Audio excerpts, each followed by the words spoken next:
Okay, what's going on, everybody? So last video, I had a huge progression day. Yep, here we go. Yes! But yeah, so that was a huge day. But at the very end, something happened. And I just hit 500 miles. Right there is the Ari Timp Peak, formerly Fezzari Timp Peak. It's a full 29er, size large. It's got a 170 RockShox Zeb and then the DVO Jade X coil with, I believe, a 500-pound spring, full GX drivetrain, P&W components for grips, pedals, bar, and then the Fezzari stem.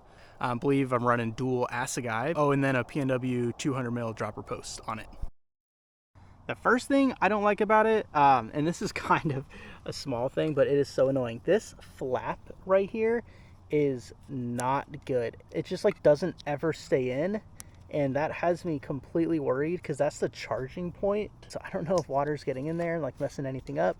It hasn't had an issue with charging, so maybe the water doesn't, but this one is worse. Coming off and like rattling around, and because if this thing isn't all the way around the power button, this power button moves. The only thing that prevents this power button from like moving a lot is this like almost like suctioning cup, like filling that gap between the power button and the frame.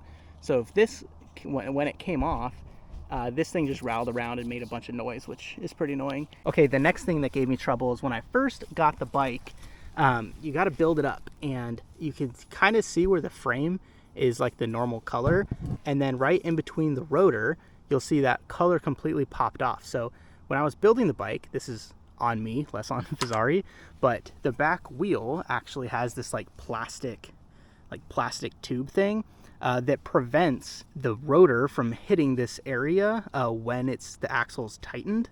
And I threw that away because I didn't know I needed it. And so when I went to go tighten the axle, I just kept tightening it.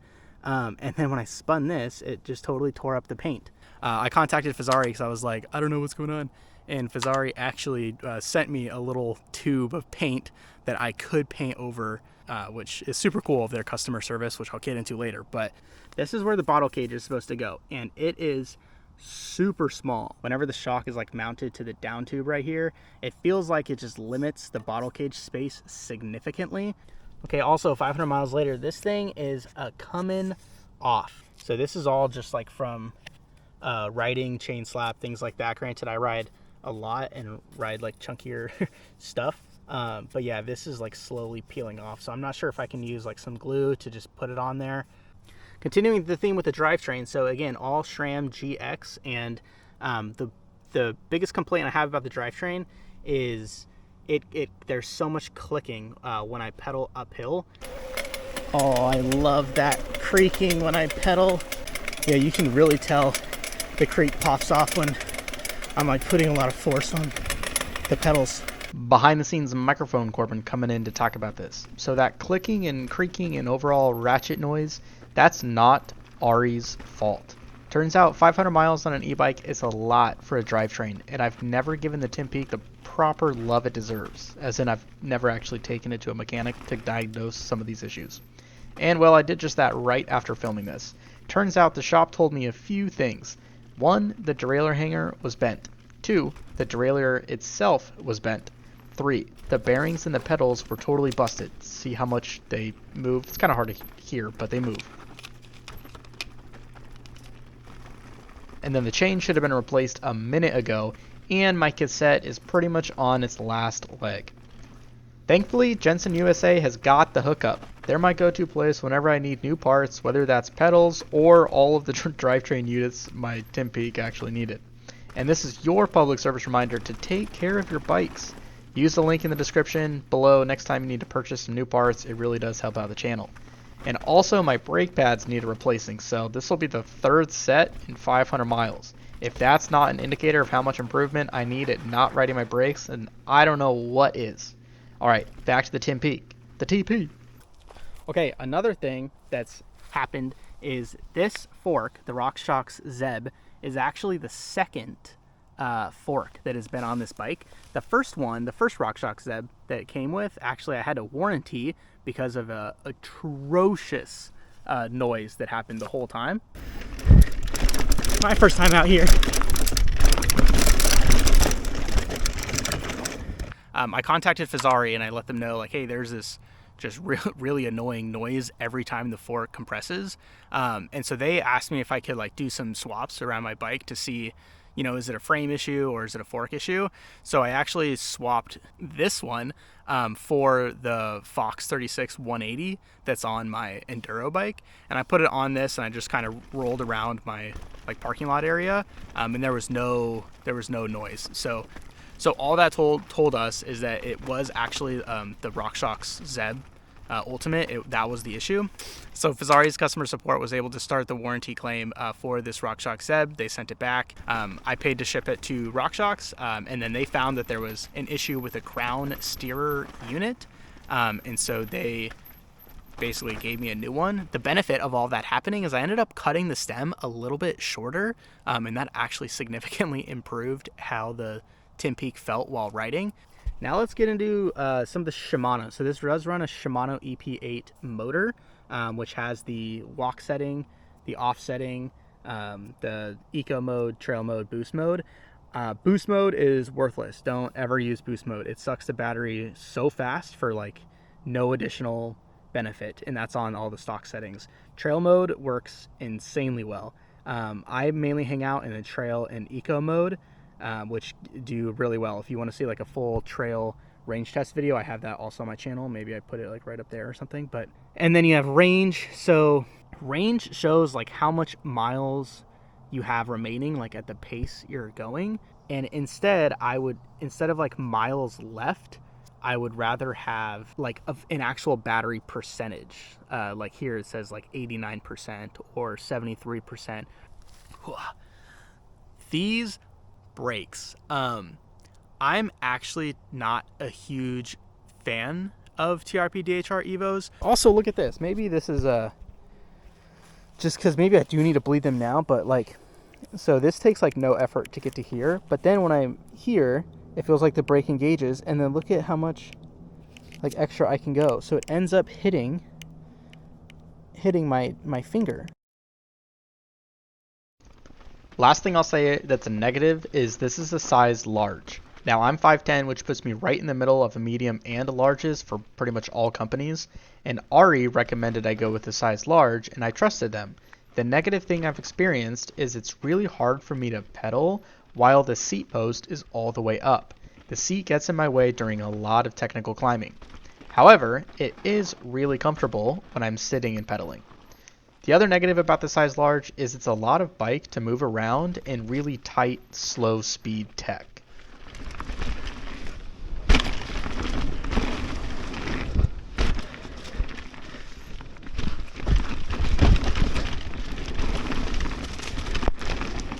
Notice how a lot of the negative or unfortunate things that have happened don't really have to do with the actual ride characteristics.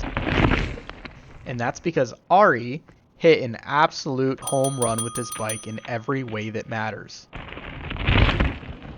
Okay, that's enough. Oh, see, look, the little battery thing. That's enough trying to get third person shots. That is a lot of effort by yourself. First, the suspension platform is sick. Ari calls it TetraLink technology, and I'm here for it.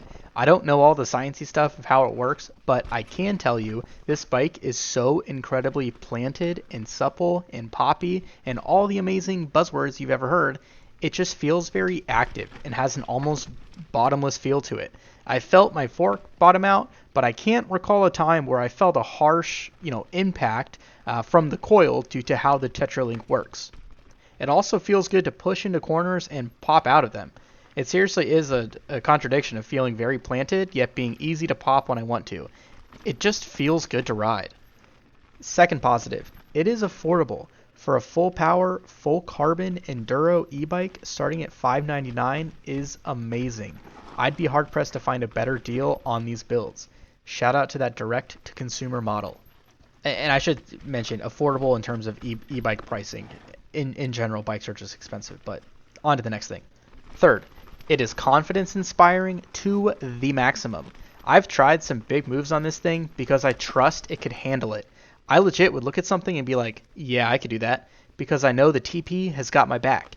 I did arguably one of the hardest sanctioned trails in Washington, the Horn, which has some burly moves on it. It's just an overall relentless trail, and the Timp Peak handled all of it.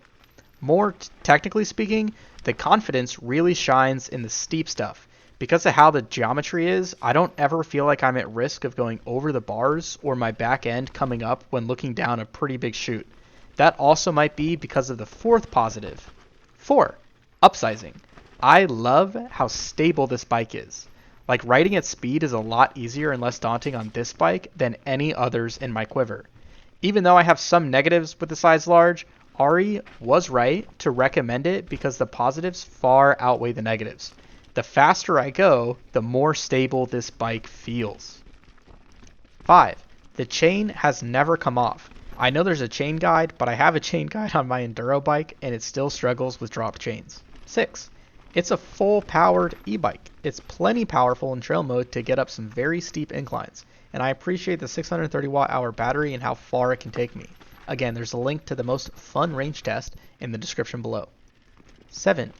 I've gotten one flat in 500 miles, and that's because I cased like 15 decently sized jumps in a row. Shout out to the Cush Core and tubeless setup front and rear. 8. Ari's customer support is 10 out of 10. Seriously, they make you feel actually valued and they genuinely care. 9. It is mullet compatible. I've never done this, however, but I like that it's an option. I do think the short chainstay at 437 millimeters is plenty to keep this bike feeling lively. I might try to mullet it though to help counter some of the maneuver difficulty I find, but regardless, I like that that is an option. 10. I just love this bike. If you're on the fence about an e-bike, then let me encourage you. Ari has made an absolute banger of a machine and one that I would gladly recommend to anyone who wants a big travel self-shuttle machine. I've progressed a ton since my mountain bike journey started, and a huge factor of that is because of the amount of riding that Timp Peak has given me. This bike is just a joy to ride. Like, I'm a fan, and I'm not sponsored.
Let me know if there are things you want to know that I didn't cover in this review.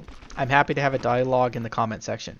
And don't forget, the most important trail of the day is the next one, and hopefully I'll see you in the next video. Bye everyone. And it's Ari, not Fezzari. Come on, Corbin, get it right, my guy.